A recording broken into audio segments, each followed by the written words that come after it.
ইফতার কখন করবে? ইফতার করা কি? ইফতারে দেরি করা যাবে কি? প্রিয় দর্শক এবং শ্রোতা, আমাদের কাছে অনেক মানুষই জানতে চান আসলে রমজানুল মোবারক কিংবা রোজা রাখার পর ইফতার করা এটা কি? এই প্রশ্নের জবাবে আমরা বলি যে রমজানুল মোবারক কিংবা রোজার সময় ইফতার করা, রোজা পরিপূর্ণ করে ইফতার করা, এটা নবী করিম সাল্লাল্লাহু তাআলা আলাইহি ওয়াসাল্লামের সুন্নাহ।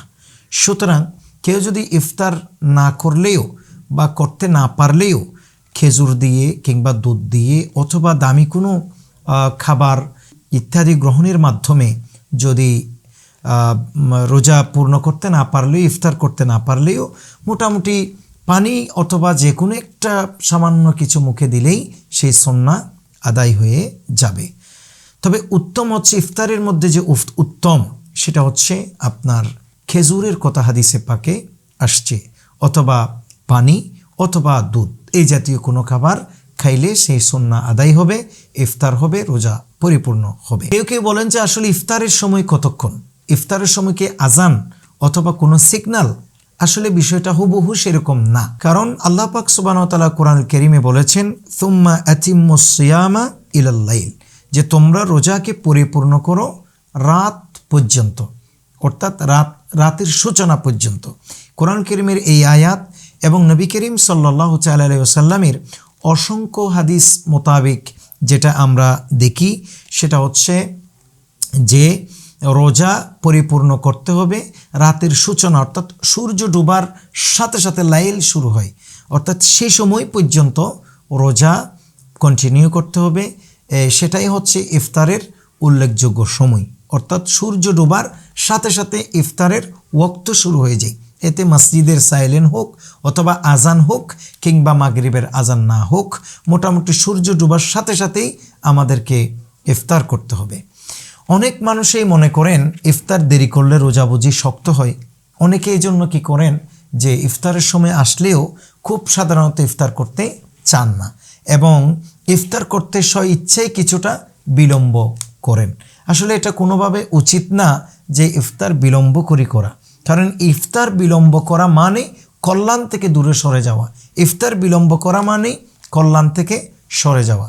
কাজেই আমরা চেষ্টা করব যে রোজার সময় আমরা যে সূর্য ডুবছে কিনা এটা যদি আমরা কনফার্ম হই, অনেক সময় মসজিদে যদি আজান নাও দেই, যদি আমাদের কোনো সিগন্যাল নাও দেই, তারা সূর্য ডুবার সাথে সাথে আমরা ইফতার করে নেব। এ বিষয়ে নবী করিম সাল্লাল্লাহু তাআলা আলাইহি ওয়াসাল্লামের হাদিসে পাকে এসেছে, আল্লাহর হাবিব সাল্লাল্লাহু আলাইহি ওয়াসাল্লাম ইরশাদ করেছেন সহিহ মুসলিমের বর্ণনায়, লা ইয়াজালুন নাসু বিখাইরিন মা আজ্জিলুল ফিতরা, বলে আমার উম্মতেরা, মানুষ ততদিন পর্যন্ত কল্যাণের উপর থাকবে যতদিন পর্যন্ত তারা দ্রুত ইফতার করবে। কাজেই ইফতারে কোনো কারণ ছাড়া অহেতুক দীর্ঘ করা, বিলম্ব করা এটা কোনোভাবে উচিত নয়। ইফতার যত পারে দ্রুত করবে। হ্যাঁ, যদি কোনো কাজ থাকে তাহলে ইফতারের সময় শুরু হবার সাথে সাথে কিছু একটা খেয়ে নেবে, কাজ সম্পাদন করবে বা নামাজ পড়লে নামাজ পড়বে, যা করার তাই করবেন, করার পরেই আবার ইফতার যখন আপনার মন চাই তখন খাবেন। কিন্তু প্রথম যে ইফতার করার মাধ্যমে রোজা পূর্ণ করা, এটা কিন্তু দ্রুত করার মধ্যেই আমাদের জন্য করল। অনেকে আমাদেরকে জানতে চান আমাদের কাছে যে ইফতার করাইলে মানুষকে অন্যকে ইফতার করালে কি ফজিলত? এই প্রশ্নের জবাবে আমরা বলি, ইফতার করানোর ভিতরে অনেক ফজিলত, অনেক বারাকাত। হাদিসে পাকে স্পষ্ট এসেছে, নবী করিম সাল্লাল্লাহু তাআলা আলাইহি ওয়াসাল্লাম বলছেন তোমরা অন্য রোজাদারদেরকে ইফতার করাও। স্পষ্ট এভাবে আসে যে কেউ যদি কাউকে ইফতার করায়, সে রোজা রেখে যে সওয়াব, যে ফজিলত অর্জন করেছে, আপনি ইফতার করানোর মাধ্যমে সেই ফজিলত আল্লাহ চাহে তো আপনাকে দিবেন। তবে যিনি ইফতার করেছে তার সওয়াব কিন্তু কমানো হবে না, বরঞ্চ নবী করিম সাল্লাল্লাহু আলাইহি ওয়াসাল্লাম বলছেন তোমরা মানুষকে ইফতার করাবা, আর সেটা হোক পানি দিয়ে, হোক দুধ দিয়ে, হোক এটা খেজুর দিয়ে।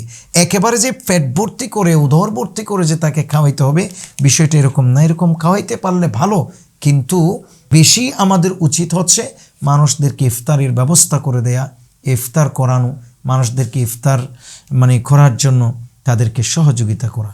আল্লাহ যেন আমাদেরকে তৌফিক দান করেন।